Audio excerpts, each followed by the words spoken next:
Hey, what's up, guys? It's Jamie. I'm just really confused about why people don't like Infowars.com, and this issue kind of arose when I saw someone post a picture of bumper stickers. One said Infowars.com, the bottom said Campaign for Liberty, Ron Paul Revolution, and the people who were obviously more liberty-minded with Ron Paul were complaining of Infowars.com.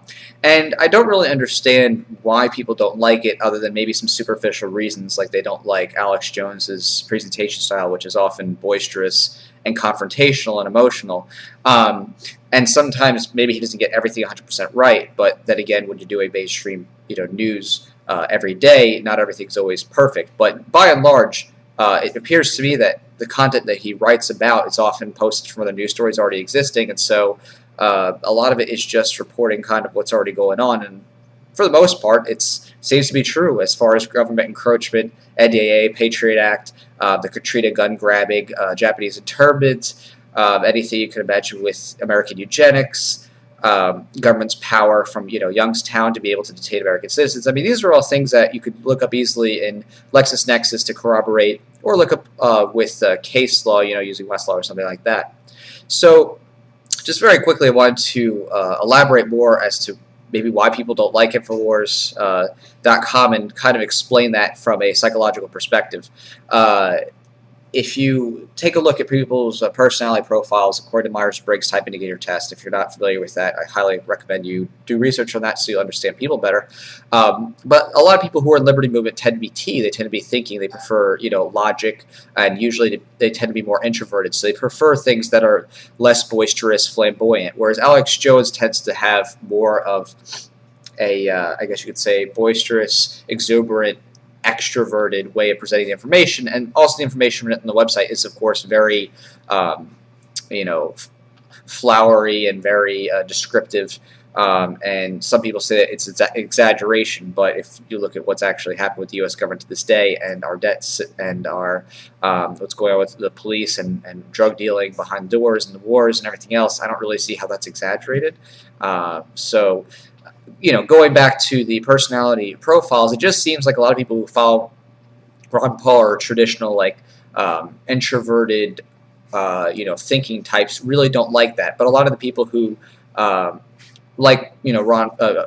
Jones's work tend to be more of the general hodgepodge potpourri blend of people, feeling types, people who enjoy emotional appeals in addition to the logical thinking. I think Alex Jones actually does a good job of that, but some people are just turned off by his radio host personality style. And, I don't think that's a fair way to judge his work, because he was out there talking about what the government was doing and adopting, the UN's agenda, as well as, pretty much removing most of our civil liberties, through secret executive orders and through secret legislation being passed, and of course, debt load as well, the Federal Reserve. He was doing that long before anything or any group was out there, with Campaign for Liberty or the Young Americans for Liberty or anything like that. So it's kind of humorous to watch these newcomers to the game complain about Alex Jones when he's been doing this for a much longer time, probably longer than many of these people have actually been aware of their libertarian values for.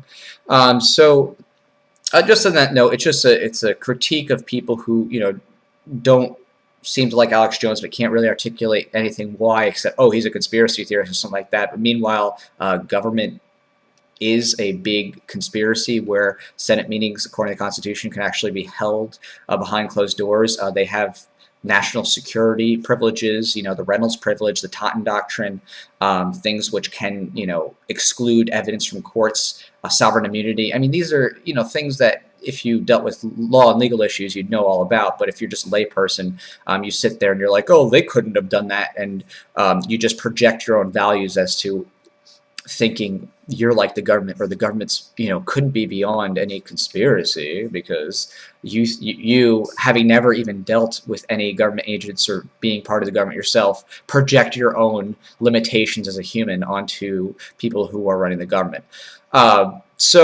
It really just open your mind and actually fact check everything. That includes Infowars.com or any other news source, whether it's coming from Young Americans for Liberty or Mises or anything like that. You need to fact check everything independently.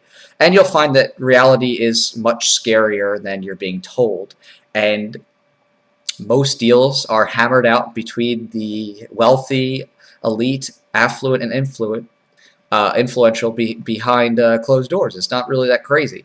Uh, just like the Federal Reserve, Jekyll Island. The agreement was hammered out there. It was passed while everyone was home for Christmas. So it's something that you just need to do your independent research on, and don't knock Alex Jones just because you want to use emotional, psychological labels like conspiracy theorist. Actually, do your own homework, and I think you'll find it much more rewarding and enriching than just being dismissive. All right, well, take care, guys, and I'll talk to you.